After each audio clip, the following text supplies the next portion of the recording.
Hello, എല്ലാവർക്കും നമസ്കാരം. സ്വാമി വിവേകാനന്ദൻ ഒരിക്കൽ പറഞ്ഞു, all power is within you, you can do anything and everything, believe in your self first. ശരിയല്ലേ?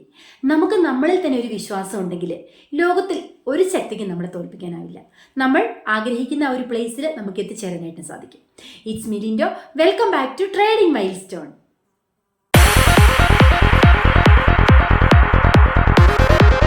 തംബ്നെയിലിൽ കണ്ടിട്ടില്ലേ ക്യാൻഡിൽ സ്റ്റിക്ക് പാറ്റേൺസിനെ കുറിച്ചിട്ട്?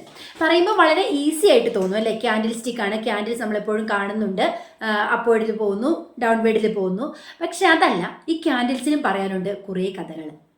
ഞാനിവിടെ പരിചയപ്പെടുത്തുന്നത് ഒരു 16 ക്യാൻഡിൽ സ്റ്റിക്ക് പാറ്റേൺസിനെ കുറിച്ചിട്ടാണ്. അതായത് ട്രേഡിങ്ങിൽ വളരെ ഇമ്പോർട്ടൻ്റ് ആയിട്ട് നമ്മൾ ശ്രദ്ധിക്കേണ്ട 16 ക്യാൻഡിൽസിനെ കുറിച്ചിട്ടാണ്, 16 ടൈപ്പിനെ കുറിച്ചിട്ടാണ് ഞാനിവിടെ പറയാനായിട്ട് പോകുന്നത്.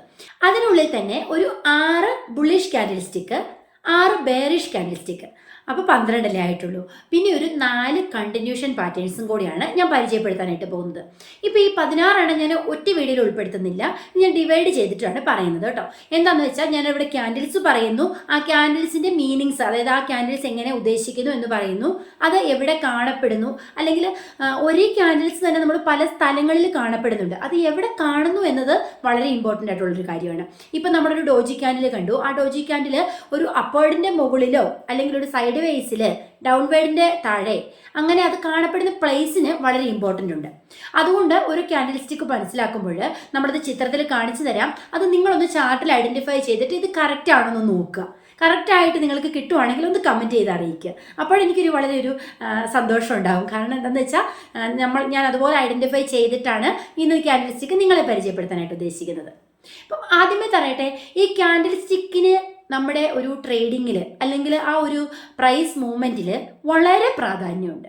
ക്യാൻഡിൽ സ്റ്റിക്ക് പാറ്റേൺസ് നമുക്ക് എല്ലാ ടൈം ഫ്രെയിമിലും കാണാനായിട്ട് സാധിക്കും. നമുക്ക് വേണമെങ്കിൽ 1 അവറിൽ നോക്കാം, ഡേ ടൈം ഫ്രെയിമിൽ നോക്കാം, ഈവൻ 15 മിനിറ്റ്സ്, 5 മിനിറ്റ്സ്. ഞാനിപ്പോൾ ഇൻട്രാഡേ ട്രേഡിങ്ങിൽ ചെയ്യുന്നത് കൊണ്ട് ഞാൻ 15 മിനിറ്റ്സിൻ്റെ ക്യാൻഡിൽ സ്റ്റിക്കാണ് കൂടുതലായിട്ടും യൂസ് ചെയ്യുന്നത്.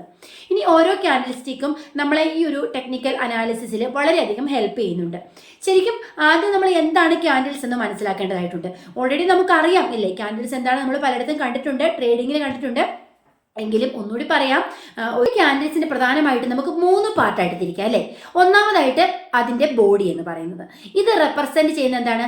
ഓപ്പൺ ക്ലോസ് റേഞ്ചുകളാണ് ഈ ബോഡി റെപ്രസെൻറ്റ് ചെയ്യുന്നത്. രണ്ടാമത് നമുക്ക് പറയാം ദ വിക്ക് ഓർ ഷാഡോ. ഈ ഷാഡോ എന്ന് വെച്ചാൽ എന്താണ്? ആ ഒരു ദിവസത്തിലെ ഹൈ ആൻഡ് ലോ ഇൻഡിക്കേറ്റ് ചെയ്യുന്നതാണ്. എത്ര വരെ ഹൈ പോയിട്ടുണ്ട് അല്ലെങ്കിൽ എത്ര വരെ ലോ വന്നു എന്നതിനെ ബേസ് ചെയ്തിട്ടാണ് ഈ ഷാഡോ സൂചിപ്പിക്കുന്നത്, അല്ലെങ്കിൽ ഈ വിക്ക് എന്ന് പറയുന്ന സംഭവം. അടുത്തതാണ് ഇതിൻ്റെ കളറ്. ഈ കളറ് നമ്മുടെ മാർക്കറ്റിൻ്റെ ഡയറക്ഷൻ നമ്മളെ മനസ്സിലാക്കി തരുന്നു. അതായത് ഗ്രീൻ കളർ ആണെങ്കിൽ മാർക്കറ്റ് ബുള്ളിഷ് മാർക്കറ്റാണ്, മാർക്കറ്റ് ബുള്ളാണ്, ബുൾസ് ആർ ആക്റ്റീവ് ആണ്. അല്ലെങ്കിൽ ബെയറിഷ് മാർക്കറ്റ് ആണെങ്കിൽ നമുക്കവിടെ റെഡ് കളർ ക്യാൻഡിൽസ് കാണപ്പെടാനായിട്ട് സാധിക്കും. ഇനി ക്യാൻഡിൽസിന് തന്നെ പലതരം ഷേപ്പ് ഉണ്ട്. ഈ ഓരോ ഷേപ്പിനും ഓരോ കഥകൾ പറയാനുണ്ട്. ക്യാൻഡിൽസിൻ്റെ കഥകളെക്കുറിച്ച് പറഞ്ഞപ്പോഴും ഞാൻ ഓർത്തു പോകുന്നു, പെരുമ്പടവ ശ്രീധരൻ്റെ ഒരു പുസ്തകമാണ് ഒരു സങ്കീർത്തനം പോലെ എന്നുള്ളൊരു പുസ്തകം. നിങ്ങൾ എല്ലാവരും തന്നെ അത് വായിച്ചിട്ടുണ്ടായിരിക്കും അല്ലേ? അതിനകത്ത് പറയുന്നു, ജീവിതം ഒരു ചൂതുകളിയാണ്, ചിലർ നേടുന്നു, ചിലർ നഷ്ടപ്പെടുന്നു. അവസാനത്തെ വഴിയമ്പലത്തിൽ തിണിയിൽ ചെന്നിരുന്ന് മനുഷ്യൻ ലാഭനഷ്ടങ്ങളുടെ കണക്ക് നോക്കുന്നുവെന്ന്. ഇവിടെ നമുക്ക് എന്താണ് ഉപമിക്കുന്നത്? ഈ ക്യാൻഡിൽസ് ഇങ്ങനെയൊക്കെ തന്നെയാണ് അല്ലേ? ഈ ഒരു ക്യാൻഡിൽസ് എന്ന് പറയുന്നത് നമുക്ക് പെട്ടെന്ന് നോക്കുമ്പോൾ അണ്ടർസ്റ്റാൻഡ് ചെയ്യാൻ സാധിച്ചെന്ന് വരില്ല. എന്നാൽ ഡീപ്ലി അതിലേക്ക് ഇറങ്ങിച്ചെന്നാൽ സത്യത്തിൽ ഇൻട്രാഡേ ട്രേഡിനെയൊക്കെ സംബന്ധിച്ചിടത്തോളം ക്യാൻഡിൽസ് മാത്രം മതി ട്രേഡ് ചെയ്യാൻ ചില സമയങ്ങളിൽ. ഞാൻ എപ്പോഴും അല്ല പറയുന്നത്, അല്ലെങ്കിൽ ക്യാൻഡിൽസിനെ മാത്രം ആശ്രയിച്ച് ട്രേഡ് ചെയ്യണമെന്നല്ല ഞാൻ പറയുന്നത്. എല്ലാ ഇൻഡിക്കേറ്റേഴ്സും യൂസ്ഫുൾ ആണ്. എന്നാൽ for me candlestick pattern is very important. ക്യാൻഡിൽസിന് ഒരുപാട് കഥകൾ പറയാനുണ്ട്. മാർക്കറ്റ് എങ്ങോട്ട് പോകുന്നു, അല്ലെങ്കിൽ മാർക്കറ്റിൻ്റെ നെക്സ്റ്റ് മൂവ്മെൻറ്റ് എങ്ങോട്ടാണ്, അതിനെപ്പറ്റിയുള്ള എല്ലാ വ്യക്തമായ സൂചനകളും നമുക്ക് ക്യാൻഡിൽസ് തരും. പക്ഷെ അതിന് വേണ്ടിയിട്ട് നമ്മൾ ക്യാൻഡിൽസിനെ ശരിക്കും മനസ്സിലാക്കിയിരിക്കുക. അതായത് ഉയർച്ച താഴ്ചകൾ ഞാൻ പറഞ്ഞില്ലേ, ലൈഫിലേതുപോലെ തന്നെ മാർക്കറ്റിലെ ഉയർച്ചകൾ, താഴ്ചകൾ, അതിൻ്റെ അഗാധ ഗർത്തങ്ങൾ എല്ലാം നമുക്ക് ക്യാൻഡിൽസ് പറഞ്ഞു തരും, അല്ലെങ്കിൽ അതിൻ്റെ കൊടുമുടികൾ ഉൾപ്പെടെ. അപ്പം നമുക്ക് ഓരോ ക്യാൻഡിൽ സ്റ്റിക്ക് പാറ്റേണിലേക്ക് നോക്കാം. നമുക്ക് ആദ്യം 6 ബുള്ളിഷ് ക്യാൻഡിൽ സ്റ്റിക്ക് മാത്രം നോക്കാം. ഈ വീഡിയോയിൽ ഞാൻ 6 ബുള്ളിഷ് ക്യാൻഡിൽ സ്റ്റിക്ക് മാത്രമാണ് പരിചയപ്പെടുത്തുന്നത്. ഈ 6 എണ്ണം നോക്കുക, എന്നിട്ട് അത് കറക്റ്റായിട്ട് ചാർട്ടിൽ നിങ്ങൾ കണ്ടുപിടിക്കുന്നുണ്ടോ. ഒരു മാർക്കറ്റിൽ ഒരു ചാർട്ട് എടുക്കുക, ഏതെങ്കിലും ഒരു സ്റ്റോക്ക് എടുത്ത് നോക്കുക. ആ സ്റ്റോക്കിൽ നമുക്ക് കറക്റ്റായിട്ട് ഈ ബുള്ളിഷ് ക്യാൻഡിൽ സ്റ്റിക്ക് ഐഡന്റിഫൈ ചെയ്യുന്നുണ്ടോ, ഞാൻ പറഞ്ഞതുപോലെ ഒരു മീനിങ് നിങ്ങൾക്ക് കണ്ടെത്താനായിട്ട് സാധിക്കുന്നുണ്ടോ എന്നൊക്കെ ഒന്ന് ചെക്ക് ചെയ്ത് നോക്കുക കേട്ടോ. അപ്പോൾ ഒന്നാമതായിട്ട് ഞാൻ പരിചയപ്പെടുത്തുന്നത് ഹാമറിനെ കുറിച്ചിട്ടാണ്. എന്താണ് ഹാമർ എന്ന് വെച്ചാൽ ഒരു ചെറിയ ബോഡിയും ലോങ് വിക്കുമാണ് അല്ലേ. ഇപ്പം നമ്മൾ ഈ ഹാമർ സാധാരണ ഒരു ഡൗൺ ട്രെൻഡിൻ്റെ അടിയിലാണ് കാണപ്പെടുന്നതെങ്കിൽ നമ്മൾ എന്താ മനസ്സിലാക്കേണ്ടതെന്ന് അറിയാമോ? നല്ല സെല്ലിംഗ് പ്രഷർ, അതായത് ഈ ഡൗൺവേർഡ് മാർക്കറ്റിൻ്റെ ആ ഒരു സെല്ലിംഗ് പ്രഷർ, നല്ലൊരു സെല്ലിംഗ് പ്രഷർ വരുമ്പോഴാണല്ലോ മാർക്കറ്റ് ഡൗൺ സൈഡിലേക്ക് മൂവ് ചെയ്യുന്നത്. അപ്പോൾ ഈ ഡൗൺ സൈഡിലേക്ക് മൂവ് ചെയ്യുന്ന മാർക്കറ്റിൻ്റെ അടിയിലാണ് നമ്മൾ ഈ ഹാമർ കാണപ്പെടുന്നതെന്ന് വിചാരിക്കുക. നമ്മൾ എന്ത് മനസ്സിലാക്കണം? സെല്ലിംഗ് പ്രഷർ അവിടെ കുറഞ്ഞു തുടങ്ങിയിരിക്കുന്നു. ബയ്യേഴ്സ് മാർക്കറ്റിന്റെ കൺട്രോൾ തിരിച്ചു പിടിക്കാൻ ചാൻസ് ഉണ്ട് എന്ന് നമുക്ക് മനസ്സിലാക്കാം. അവിടെ പ്രൈസ് ഉയരാനുള്ള ഒരു ചാൻസ് ഉണ്ട്. ആ ഡൗൺ ട്രെൻഡ് മാറി അവിടെ അപ് ട്രെൻഡ് വരാനായിട്ടുള്ള ഒരു ചാൻസ് ഉണ്ട്. പ്രത്യേകം മനസ്സിലാക്കുക, ഈ ഹാമർ കാണപ്പെടുന്നത്, ചിത്രത്തിൽ ഹാമറിനെ കണ്ടിട്ടുണ്ടല്ലോ അല്ലേ, ഹാമർ കാണപ്പെടുന്നത് ഒരു ഡൗൺ ട്രെൻഡിന്റെ അടിയിലാണെങ്കിൽ കേട്ടോ. എല്ലായിടത്തും നമ്മൾ ഒരുപാട് പ്ലേസിൽ കാണുന്നുണ്ട്, അതല്ല ഞാനിവിടെ പറയുന്നത്. ഒരു ഡൗൺ ട്രെൻഡിന്റെ അടിയിൽ കറക്റ്റായിട്ടൊരു ഹാമർ കാണപ്പെടുന്നുണ്ടെങ്കിൽ മറ്റ് ഇൻഡിക്കേറ്റേഴ്സിൽ അല്ലെങ്കിൽ വോളിയം ബേസിലൊക്കെ നോക്കുക, ആ ഇൻഡിക്കേറ്റേഴ്സിലൊക്കെ സെല്ലിംഗ് പ്രഷർ കുറയുന്ന ഒരു ടെൻഡൻസി കാണപ്പെടുന്നുണ്ടെങ്കിൽ നമ്മൾ മനസ്സിലാക്കുക ബയ്യേഴ്സ് കൺട്രോളിലേക്ക് വരുന്നുണ്ട്, ബൈയിങ് പ്രഷർ അവിടെ കൂടുന്നുണ്ട്. അപ്പം അവിടുന്ന് ഒരു റിവേഴ്സൽ വരാനായിട്ടുള്ള ചാൻസ് ഉണ്ട്. ആ ട്രെൻഡ് അവിടെ മാറിയിട്ട് നെക്സ്റ്റ് ഒരു അപ് ട്രെൻഡിലേക്ക് മൂവ് ചെയ്യാനുള്ള ഒരു ചാൻസ് അവിടെ കാണപ്പെടുന്നുണ്ടെന്ന് നമുക്ക് മനസ്സിലാക്കാം. രണ്ടാമത്തെ ഒരു ടൈപ്പാണ് ഇൻവേഴ്സ് ഹാമർ എന്ന് പറയുന്നത്. അത് സെയിം തന്നെയാണ്, നമ്മളിപ്പോൾ കണ്ട ഹാമറിന്റെ ആ ഒരു വിക്ക് ഓപ്പോസിറ്റ് സൈഡിലേക്ക് വരുന്നത് മാത്രമേ അതിനൊരു ഡിഫറൻസ് ഉള്ളൂ. അതായത് ഈ ആദ്യം പറഞ്ഞതിൻ്റെ ആ ഒരു ബുള്ളിഷ് പാറ്റേൺ ആണല്ലോ നമ്മൾ പറയുന്നത് ഇപ്പോൾ. അപ്പോൾ ഈ അപ്പർ വിക്ക് എന്ന് പറയുന്നതാണ് ഇവിടെ ലോങ് ആയിട്ട് വരുന്നത്. ഇവിടെ നമ്മൾ ആദ്യം പറഞ്ഞതിൻ്റെ താഴെയായിരുന്നു വിക്ക് കണ്ടത് അല്ലേ, താഴെ ആണ് ഡൗൺ ട്രെൻഡിൻ്റെ അടിയിൽ നമ്മൾ കണ്ടു ചെറിയ ബോഡിയും ലോങ്ങർ വിക്കും ആയിട്ട് കണ്ടു. ഇവിടെ നമ്മൾ പറയുന്നത് അപ്പർ വിക്ക് ആണ് ലോങ്, മേളിലോട്ടാണ് വിക്ക് നിൽക്കുന്നത്. ലോവർ വിക്ക് എന്ന് പറയുന്നത് വളരെ ഷോർട്ട് ആയിരിക്കും. ഇതെന്താണ് ഇൻഡിക്കേറ്റ് ചെയ്യുന്നത്? ഇൻവേഴ്സ് ഹാമർ എന്ന് പറഞ്ഞാലും നമ്മൾ ആദ്യം പറഞ്ഞതിനോട് തന്നെ സാമ്യമുണ്ട്. അത് രണ്ടും ഏകദേശം സാമ്യത്തിൽ തന്നെ വരുന്ന രണ്ട് ക്യാൻഡിൽസ് ആണ്. ആദ്യം പറഞ്ഞതിന്റെ ഡൗൺ സൈഡിലാണല്ലോ ലോങ് വിക്ക് വന്നിരിക്കുന്നത്. ഈ ഇൻവേഴ്സ് ഹാമർ എന്ന് വെച്ചാൽ ഹാമർ തിരിച്ചു വെക്കുന്നത് പോലെ തന്നെ, അതായത് മേളിലാണ് ലോങ് വിക്ക് വന്നിരിക്കുന്നത്. ഇവിടെയും നമ്മൾ മനസ്സിലാക്കേണ്ട കാര്യം സെയിം തന്നെയാണ്, അത് ബൈയിങ് പ്രഷറിനെ തന്നെയാണ് സൂചിപ്പിക്കുന്നത്. ഇപ്പം നമ്മൾ പറഞ്ഞു ആദ്യത്തെ അതിന് ലോങ് വിക്ക് താഴോട്ടാണല്ലോ വന്നിരിക്കുന്നത്, അതുകൊണ്ട് മാർക്കറ്റ് മേളിലോട്ട് പോകാനാണെന്നോ ചാൻസ് എന്നാണല്ലോ ഞാൻ പറഞ്ഞത്.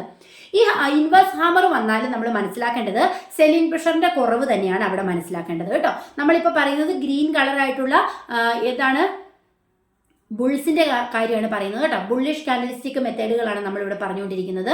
അപ്പോൾ അതിനകത്തെ ഹാമറാണ് പറയുന്നത്. ബുള്ളിഷ് കളറുള്ള ക്യാൻഡിൽസിനെ കുറിച്ചിട്ടാണ് ഞാൻ പറയുന്നത്. അപ്പോൾ ഒരു ഡൗൺ ട്രെൻഡിന്റെ അടിയിൽ ഒരു ബുള്ളിഷ് ഹാമർ വന്നാൽ എന്ത് സംഭവിക്കുന്നത്, ഇൻവേഴ്സ് ഹാമർ വന്നാലും എന്താ സംഭവിക്കുന്നതാണ് പറഞ്ഞത്.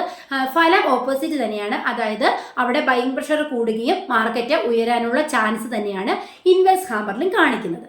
ഒരു ചെറിയ വ്യത്യാസം പറഞ്ഞാൽ ഈ ഇൻവേഴ്സ് ഹാമർ ആണെങ്കിൽ ചിലപ്പോൾ ഒരു കുറച്ചുകൂടി മാർക്കറ്റ് താഴേക്ക് പോകാൻ കുറച്ചുകൂടി മീൻസ് ഒരു ക്യാൻഡിൽ അല്ലെങ്കിൽ 2 ക്യാൻഡിൽ കൂടുതൽ പോകത്തില്ല. ഒരു ക്യാൻഡിൽ അല്ലെങ്കിൽ 2 ക്യാൻഡിലും കൂടെ ഒന്ന് ജസ്റ്റ് താഴോട്ട് വന്നിട്ടായിരിക്കാം ബയ്യേഴ്സ് ഫുൾ കൺട്രോൾ എടുത്തിട്ട് നല്ല ഹൈ ലെവലിൽ മാർക്കറ്റ് മുകളിലോട്ട് മൂവ് ചെയ്യാനുള്ള ചാൻസ് കാണിക്കുന്നത്. അടുത്തതാണ് ബുള്ളിഷ് എൻഗൾഫിംഗ് ക്യാൻഡിൽ. ഈ എൻഗൾഫിംഗ് ക്യാൻഡിൽസ് എന്ന് വെച്ചാൽ എന്താണ്, ഒരു ക്യാൻഡിലിനെ വിഴുങ്ങിക്കൊണ്ട് മറ്റൊരു ക്യാൻഡിൽ ഫോം ചെയ്യുക. അതായത് ഫസ്റ്റ് വന്നിരിക്കുന്ന ക്യാൻഡിലിനെ മറികടന്നുകൊണ്ട് വലിയൊരു ക്യാൻഡിൽ അടുത്ത് ഫോം ചെയ്യുന്നതിനെയാണ് ഈ എൻഗൾഫ് ചെയ്യുക എന്നതുകൊണ്ട് ഉദ്ദേശിക്കുന്നത്. ഇപ്പം ഇത് പല സ്ഥലങ്ങളിലും കാണുന്നുണ്ട്. നമ്മളിത് എവിടെയാണ് ശ്രദ്ധിക്കേണ്ടത്? ഇപ്പം ഒരു ട്രെൻഡിന്റെ അല്ലെങ്കിൽ ഒരു ഡൗൺ ട്രെൻഡിന്റെ, നമുക്കൊരു ഡൗൺ ട്രെൻഡ് ആണെന്ന് മനസ്സിലാക്കുക. ഒരു ഡൗൺ ട്രെൻഡിന്റെ അവസാനം ഡൗൺ ട്രെൻഡിലേക്ക് വരുമ്പോൾ അവിടെ സ്വാഭാവികമായിട്ടും റെഡ് കളർ ക്യാൻഡിൽസ് ആയിരിക്കുമല്ലോ. അപ്പോൾ ഈ റെഡ് കളറിൽ ഒരു ക്യാൻഡിൽ വന്നു, അതിൻ്റെ അടുത്തായിട്ട് ഒരു ബുള്ളിഷ് എൻഗൾഫിംഗ് ക്യാൻഡിൽ ഫോം ചെയ്തെന്ന് വിചാരിക്കുക, ഒരു ഗ്രീൻ കളർ ക്യാൻഡിൽ ഫോം ചെയ്തെന്ന് വിചാരിക്കുക.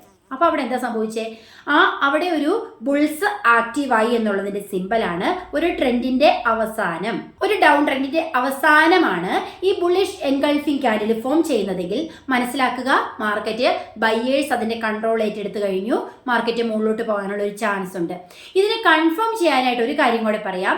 ഈ എൻഗൾഫ് ചെയ്തിരിക്കുന്ന ക്യാൻഡിലിന്റെ നെക്സ്റ്റ് ക്യാൻഡിൽ എന്ന് പറയുന്നത് ഇതിന്റെ മുകളിലാണ് ഓപ്പൺ ആകുന്നതെങ്കിൽ, അതായത് നമ്മളിവിടെ ചിത്രത്തിൽ കണ്ടു, എൻഗൾഫ് ചെയ്തിരിക്കുന്ന ഒരു ക്യാൻഡിൽ കണ്ടു.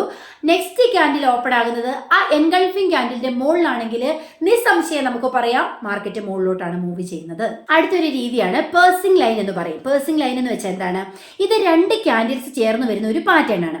ഫസ്റ്റ് ആയിട്ട് ഒരു ലോങ് റെഡ് ക്യാൻഡിൽ ആയിരിക്കും കാണപ്പെടുന്നത്. അതിനുശേഷം ഒരു ലോങ് ഗ്രീൻ ക്യാൻഡിലും കാണുന്നു. അപ്പൊ ഇവിടെ എന്താ നമ്മൾ ശ്രദ്ധിക്കേണ്ടതെന്ന് വെച്ചാൽ ഫസ്റ്റ് ക്യാൻഡിലിന്റെ ക്ലോസിംഗ് പ്രൈസിന് താഴെയാണ് അടുത്ത ക്യാൻഡിൽ ഓപ്പണെങ്കിൽ.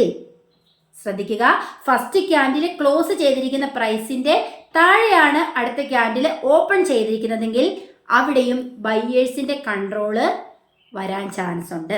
മാർക്കറ്റ് ബയ്യേഴ്സ് ഏറ്റെടുക്കാനുള്ള ഒരു ചാൻസ് ഉണ്ടെന്ന് മനസ്സിലാക്കാനായിട്ട് സാധിക്കും. മെയിൻ റീസൺ എന്ന് പറയുന്നത് ഈ പ്രീവിയസ് ഡേയേക്കാളും വില ഉയർന്നു വരുന്ന ഒരു ടെൻഡൻസിയാണ് ഇവിടെ കാണിക്കുന്നത്. ഇപ്പൊ ഞാൻ എല്ലാം ബൈയിങ് പ്രഷറിന്റെയാണ് പറയുന്നത്. എന്താന്ന് വെച്ചാൽ ഞാൻ ഇവിടെ പരിചയപ്പെടുത്തുന്നത് 6 ക്യാൻഡിൽ സ്റ്റിക്ക് പാറ്റേൺസ് ആണ്. അത് ബുള്ളിംഗ് ക്യാൻഡിൽ സ്റ്റിക്കുകളാണ് പറയുന്നത്. അതുകൊണ്ട് ഈ 6 ലക്ഷണങ്ങൾ നമ്മൾ കാണുകയാണെങ്കിൽ ഇതെല്ലാം മാർക്കറ്റിൽ ബയ്യേഴ്സ് ഏറ്റെടുക്കുന്നതിന്റെ ലക്ഷണങ്ങളാണ്. മാർക്കറ്റ് മുകളിലോട്ട് പോകാനുള്ള ചാൻസുകളാണ് ഇവിടെ കാണിക്കുന്നത്. അടുത്തൊരു മെത്തേഡാണ് മോർണിംഗ് സ്റ്റാർ എന്ന് പറയും. മോർണിംഗ് സ്റ്റാർ പ്രഭാത നക്ഷത്രം അല്ലെ. എന്താണ് ഉദ്ദേശിക്കുന്നത്?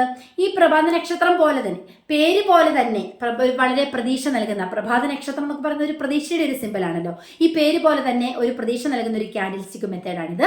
ഒരു ലോങ് റെഡ് ക്യാൻഡിലിന്റെയും ലോങ് ഗ്രീൻ ക്യാൻഡിലിന്റെയും ഇടയിൽ സംഭവിക്കുന്ന ഒരു ചെറിയ ബോഡിയുള്ള ക്യാൻഡിലാണ് ഈ മോർണിംഗ് സ്റ്റാർ എന്നതുകൊണ്ട് ഉദ്ദേശിക്കുന്നത്. ഈ മോർണിംഗ് സ്റ്റാർ എന്താ സൂചിപ്പിക്കുന്നത്? അതായത് ഈ നമ്മൾ ഫസ്റ്റ് ഒരു എന്താണ് കണ്ടത്? ഗ്രീൻ കളർ ക്യാൻഡിൽ കണ്ടു. അതിനുശേഷം ഒരു മോർണിംഗ് സ്റ്റാർ ഫോം ചെയ്തു, ചെറിയൊരു ബോഡി ക്യാൻഡിൽ. അതിന് സമയത്ത് അതിന്റെ നെക്സ്റ്റ് അതേ അളവിൽ തന്നെ ഒരു ഗ്രീൻ കളർ ക്യാൻഡിൽ ഫോം ചെയ്തു. റെഡ് ബോഡി, ഗ്രീൻ വന്നു. ഇനി നോക്കുക, ഈ ബോഡിയുടെ കളർ അത്രയ്ക്ക് മാറ്ററല്ല കേട്ടോ. ഇപ്പൊ ഈ ഒരു ഗ്രീൻ കളർ വന്നപ്പോൾ നമ്മൾ എന്താ മനസ്സിലാക്കണ്ടേ? വീണ്ടും ബയ്യേഴ്സ് ആണ് കൺട്രോള്. മാർക്കറ്റ്, അതായത് സെല്ലിംഗ് പ്രഷർ അവിടെ കുറഞ്ഞു വരുന്നുണ്ട്. നമ്മളിപ്പോൾ എപ്പോഴും വോളിയം ചെക്ക് ചെയ്യണം കേട്ടോ. വോളിയം അനുസരിച്ച് നമുക്ക് ആ പ്രഷർ മനസ്സിലാക്കാമല്ലോ, ബയ്യേഴ്സിന്റെ സെല്ലേഴ്സിന്റെ. അപ്പൊ സെല്ലിംഗ് വോളിയം അവിടെ കുറയുന്നുണ്ട്, സെല്ലിംഗ് പ്രഷർ കുറയുന്നുണ്ട്. ബയ്യേഴ്സ് വീണ്ടും മാർക്കറ്റിനെ കൺട്രോൾ ചെയ്യാനായിട്ട് പോകുന്നു എന്ന് നമുക്ക് ഈ മോർണിംഗ് സ്റ്റാർ കണ്ടാൽ മനസ്സിലാക്കാം. ശ്രദ്ധിക്കുക, ഈ പാറ്റേൺസ് എല്ലാം നമ്മളൊരു ട്രെൻഡിന്റെ അവസാനമായിരിക്കണം കാണുന്നത് കേട്ടോ. ഇടയ്ക്ക് നമ്മളിപ്പോൾ ഒരു സൈഡ് വേയിൽ പോയിട്ട് ഒരു മോർണിംഗ് സ്റ്റാർ കണ്ടു എന്ന് വിചാരിച്ചിട്ട് മാർക്കറ്റ് അത് ബയ്യേഴ്സ് ഏറ്റെടുത്തെന്ന് പറയാൻ പറ്റില്ല. നമുക്കതൊരു നല്ലൊരു ട്രെൻഡിന് ശേഷമായിരിക്കണം ഈ 6 ക്യാൻഡിൽ സ്റ്റിക്ക് നമ്മൾ കാണുന്നത്. അപ്പോഴാണ് അവിടെ ബയ്യേഴ്സിന്റെ ഒരു പ്രഷർ വരുന്നതായിട്ട് നമുക്ക് മനസ്സിലാക്കാൻ സാധിക്കും. പിന്നെ ആ ഒരു ട്രെൻഡ് അവിടെ നിന്ന് മാറുകയും ബയ്യിങ് ട്രെൻഡിലേക്ക് മാർക്കറ്റ് പോവുകയും മുകളിലോട്ട് മൂവ് ചെയ്യാനുള്ളൊരു ചാൻസുമാണ് കാണുന്നത്. അടുത്തൊരു മെത്തേഡാണ് 3 വൈറ്റ് സോൾജിയേഴ്സ്. എന്താണ് 3 വൈറ്റ് സോൾജിയേഴ്സ്? ഈ ക്യാൻഡിൽ സ്റ്റിക്കിന്റെ പേരുകളൊക്കെ വളരെ രസകരമാണല്ലേ. മനസ്സിലാക്കുക, പേര് കേൾക്കുന്നത് പോലെ രസകരമല്ല ഇത് ഉപയോഗിച്ചിട്ടുള്ള ട്രേഡിങ് കേട്ടോ.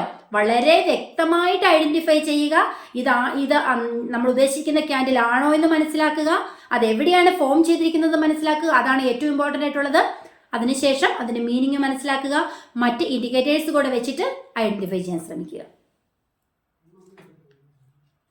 3 വൈറ്റ് സോൾജിയേഴ്സ് എന്ന് വെച്ചാൽ എന്താണ്? ഇത് നമുക്കൊരു 3 ദിവസം കൂടും. നമുക്ക് ഡേ ക്യാൻഡിലാണ് കേട്ടോ. ഒരു 3 ദിവസത്തെ എടുത്തിട്ട് നോക്കുവാണെങ്കിൽ നമുക്കിത് കറക്റ്റായിട്ട് ഐഡന്റിഫൈ ചെയ്യാൻ സാധിക്കും. ഇത് കോൺസിക്യൂട്ടീവ് ആയിട്ടുള്ള ലോങ് ഗ്രീൻ ക്യാൻഡിൽസ് ആയിരിക്കും. ചെറിയ വിക്കുകളുമായിരിക്കും കേട്ടോ. മനസ്സിലാക്കുക, ഇത് ഡേ ക്യാൻഡിലാണ് ചെക്ക് ചെയ്യേണ്ടത്. അതായത് 3 ഗ്രീൻ ക്യാൻഡിൽസ് ആയിരിക്കും കാണപ്പെടുന്നത്. ലോങ് ആയിട്ടുള്ള സ്മോൾ വിക്കും ആയിരിക്കും ഇതിന് വരുന്നത്. പിന്നെയുള്ള പ്രത്യേകത, ഇത് ഓപ്പണിങ്ങും ക്ലോസും പ്രീവിയസ് ഡേയേക്കാളും മുകളിലായിരിക്കും. അതായത് 3 ഡേ ക്യാൻഡിലല്ലേ നമ്മൾ നോക്കുന്നത്. ഇപ്പൊ 3 ക്യാൻഡിൽ ഇങ്ങനെ നോക്കുമ്പോൾ 3 സോൾജിയേഴ്സ് നോക്കുമ്പോൾ നെക്സ്റ്റ് ക്യാൻഡിൽ ഓപ്പൺ ചെയ്യുന്നത് ആദ്യത്തെ ക്യാൻഡിലിനേക്കാളും മുകളിലായിരിക്കും. അത് കഴിഞ്ഞിട്ടുള്ള ക്യാൻഡിൽ അതിനേക്കാളും മുകളിലായിരിക്കും. അതായത് പ്രീവിയസ് ഡേയേക്കാളും മുകളിലായിരിക്കും അടുത്ത ക്യാൻഡിലിന്റെ ഓപ്പണിങ്ങും ക്ലോസിങ്ങും വരുന്നത്. ഇത് നല്ലൊരു ബൈയിങ് പ്രഷർ അല്ലെങ്കിൽ സ്ട്രോങ് ബുള്ളിഷ് സിഗ്നലാണ് കാണിക്കുന്നത്. 3 എണ്ണം ഒക്കെ വരിക എന്ന് വെച്ചാൽ 3 വൈറ്റ് സോൾജിയേഴ്സ് ആണ് നമ്മൾ പറഞ്ഞിരിക്കുന്നത് അല്ലേ. 3 ഡേയ്സ് നമ്മൾ നോക്കുമ്പോൾ ഓരോ ക്യാൻഡിൽസ് അറേഞ്ച് ചെയ്തിരിക്കുന്നത് ഒന്നിന്റെ മുകളിലായിട്ടാണ് വരുന്നതെങ്കിൽ അവിടെ നല്ല ബൈയിങ് പ്രഷറാണ്. മാർക്കറ്റ് നല്ല രീതിയിൽ മുകളിലോട്ട് മൂവ് ചെയ്യാനുള്ള ഒരു ചാൻസ് നമുക്ക് എക്സ്പെക്ട് ചെയ്യാവുന്നതാണ്. മനസ്സിലാക്കുക, നമ്മൾ ഇന്ന് 6 രീതിയിലുള്ള ബുള്ളിഷ് ക്യാൻഡിൽ സ്റ്റിക്ക് രീതികളാണ് പഠിച്ചത്. അപ്പം ഈ ഒരു ക്യാൻഡിൽ സ്റ്റിക്ക് വെച്ചിട്ട് നിങ്ങളൊന്ന് ഐഡന്റിഫൈ ചെയ്ത് നോക്കുക കേട്ടോ. മാർക്കറ്റിലേക്ക് നോക്കുക, എന്നിട്ട് ഒരു ട്രെൻഡിന്റെ അവസാനമാണോ അല്ലെങ്കിൽ ഒരു ട്രെൻഡിന്റെ സ്റ്റാർട്ടിങ്ങിലൊക്കെ ആണോ ഇത് വരുന്നത് നോക്കുക. അതിനുശേഷം ഈ ഒരു candle stick, bullish candle stick എന്ന് പറഞ്ഞിരിക്കുന്നത് തന്നെ ബൈയിങ് പ്രഷറിന്റെ സിഗ്നൽസ് ആണ് കാണിച്ചിരിക്കുന്നത്. അപ്പൊ ഈ ഒരു ക്യാൻഡിൽ സ്റ്റിക്ക് കണ്ടെത്തുന്നിടത്ത് നമുക്ക് ശക്തമായ ബൈയിങ് പ്രഷർ മറ്റ് ഇൻഡിക്കേറ്റേഴ്സ് കൂടി വെച്ചിട്ട് കണ്ടെത്താനായിട്ട് സാധിക്കും. അതുപോലെ തന്നെ അവിടുന്ന് നല്ലൊരു രീതിയിലുള്ള ട്രേഡ് നമുക്ക് എക്സിക്യൂട്ട് ചെയ്യാനായിട്ട് സാധിക്കും. അപ്പോൾ അങ്ങനെ ആ മാർക്കറ്റ് മുകളിലോട്ട് പോകുന്നതനുസരിച്ച് നമുക്ക് ടാർഗറ്റ് സെറ്റ് ചെയ്യാനും പ്രോഫിറ്റ് ഏൺ ചെയ്യാനായിട്ട് സാധിക്കും. അപ്പോൾ ജസ്റ്റ് ഇതൊന്ന് ചെക്ക് ചെയ്ത് നോക്കുക. എല്ലാവരും ഇതൊന്ന് ചാർട്ടിൽ നോക്കിയിട്ട് ഒന്ന് കമൻറ്റ് ചെയ്ത് അറിയിക്കണം കേട്ടോ, ഇതിനോടുള്ള നിങ്ങളുടെ ഒരു എക്സ്പീരിയൻസ്. ഞാനൊരു പേഴ്സണലി പറയുകയാണെങ്കിൽ ഞാൻ ഇൻട്രാഡേ ട്രേഡിംഗ് ആണ് കൂടുതൽ ചെയ്യുന്നത്. അപ്പോൾ എനിക്ക് ഈ ക്യാൻഡിൽ സ്റ്റിക്ക് വളരെ യൂസ്ഫുൾ ആയിട്ട് തോന്നിയിട്ടുണ്ട്. എന്ന് വെച്ചിട്ട് ക്യാൻഡിൽ സ്റ്റിക്ക് മാത്രമല്ല നോക്കുന്നത്, മറ്റ് ഇൻഡിക്കേറ്റേഴ്സ് നോക്കാറുണ്ട്. വോളിയം ബേസിൽ ക്യാൻഡിൽ സ്റ്റിക്കിന്റെ മൂവ്മെന്റും കൂടെ നോക്കുവാണെങ്കിൽ കറക്റ്റ് മൂവ്മെന്റ് നമുക്ക് മാർക്കറ്റിന്റെ പ്രെഡിക്റ്റ് ചെയ്യാനായിട്ട് സാധിക്കും. അതനുസരിച്ച് മുമ്പോട്ട് പോകാനായിട്ട് സാധിക്കും. അടുത്ത വീഡിയോയിൽ പറയാൻ പോകുന്നത് 6 ബെയറിഷ് ക്യാൻഡിൽ സ്റ്റിക്ക് മെത്തേഡുകളാണ് കേട്ടോ. അതായത് സെല്ലിംഗ് പ്രഷർ വളരെ കൂടുന്ന സമയത്ത് മാർക്കറ്റ് താഴേക്ക് പോകാനായിട്ടുള്ള ചാൻസ് ഉള്ള 6 ക്യാൻഡിൽ സ്റ്റിക്ക് അടുത്തൊരു വീഡിയോയിലൂടെ പരിചയപ്പെടാം. അതുവരേക്കും ബൈ ബൈ.